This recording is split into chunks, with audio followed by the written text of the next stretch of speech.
अब हम डिस्कस करेंगे loose piece pattern. Loose piece pattern क्या होता है कि मान लो हमारा जो प्रोडक्ट है वो इस तरह का है, ये जो शेप हमने बनाई हुई है ये हमारा प्रोडक्ट है, हमें इस तरह का पैटर्न हमने बनाया हुआ है, इस तरह का हमें यानी कि इस तरह का हमें प्रोडक्ट चाहिए।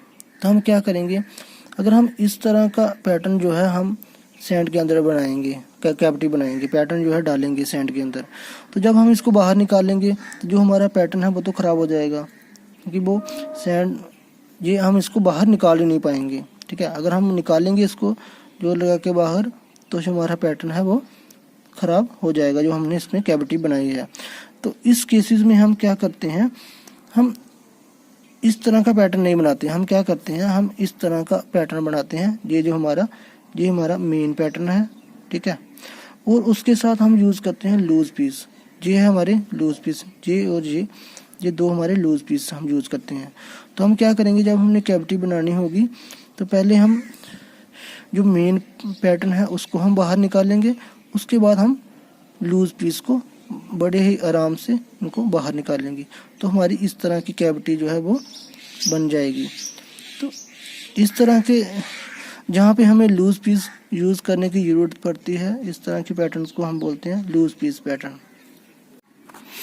Skeleton pattern. स्केलेटन पैटर्न क्या होता है, when casting size is very large and few number of casting are to be made, then it will not be economical to make a large sided pattern of that size.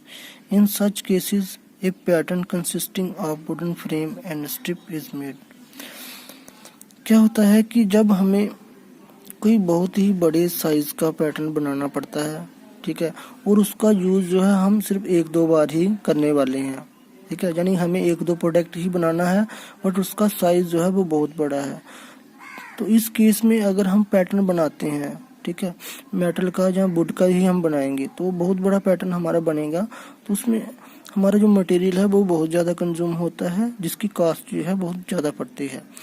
तो इस case में हम क्या करते हैं, हम silent pattern ना बनाने की बजाय हम क्या करते हैं, हम वुडन का फ्रेम टाइप का पैटर्न बनाते हैं।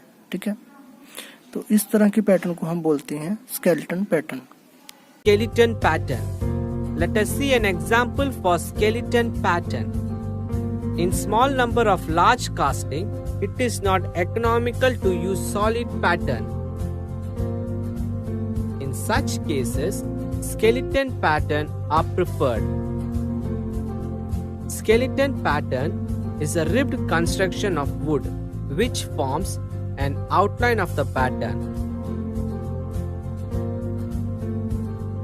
This wooden frame is filled with loam sand and rammed.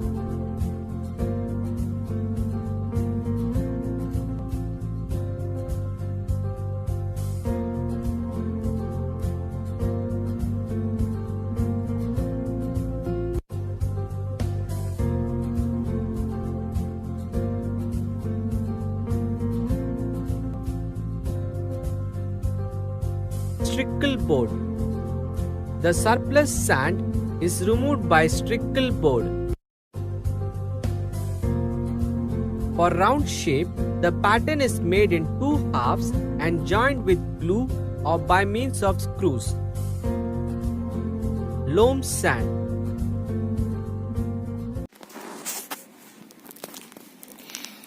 SVEEP pattern. Sweep pattern क्या होता है, स्वीप पैटर्न हम यूज़ करते हैं सिमेट्रिकल कास्टिंग बनाने के लिए, यानी कि जो हमारा सिलेंड्रिकल शेप की जो हमारी कास्टिंग होगी उसके लिए हम कैविटी बनाने के लिए स्वीप पैटर्न को यूज़ कर सकते हैं। इसमें क्या होता है, इसमें हमारी एक होती है स्पिंडल, जैसे ये हमारी स्पिंडल है, और इसके साथ हमने एक वुडन का बोर्ड अटैच किया होता है जिसको हम बोलते हैं स्वीप। ठीक है, तो हम क्या करते हैं, जब स्पिंडल को घुमाते हैं तो इसके साथ जो स्वीप है हमारा वुडन बोर्ड है वो घूमता है, तो उससे क्या होता है, हमारी कैविटी जो है वो बन जाती है सैंड के अंदर। ये हमारी सैंड है और सैंड के अंदर जब हम इसको घुमाएंगे तो हमारी कैविटी बन जाएगी। ठीक है, तो इस तरह के पैटर्न को हम बोलते हैं स्वीप पैटर्न।